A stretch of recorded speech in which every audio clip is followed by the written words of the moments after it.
Il y a une autre problématique aussi que je voulais évoquer avec vous, c'est le fait que les enfants ne sont pas toujours crus ou soutenus quand ils font part d'une situation de harcèlement ou de cyberharcèlement. En témoigne aussi, par exemple, la réponse du rectorat de l'Académie de Versailles, la réponse qui a été apportée aux parents de Nicolas, 15 ans, qui a été retrouvé pendu dans sa chambre alors qu'il avait alerté ces derniers mois sur une situation de harcèlement qu'il subissait dans le cadre scolaire.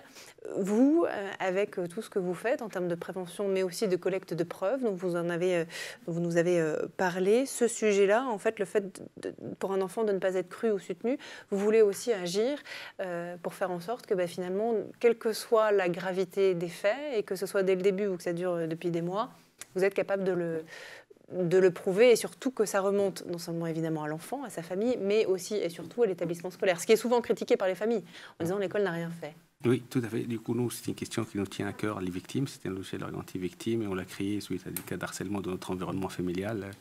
Et du coup, on offre à la victime l'accès à son coffre-fort qui contient les preuves. Et on lui propose aussi un outil, c'est les témoins d'harcèlement, qu'il peut prendre une photo et la rajouter à ce coffre-fort-là.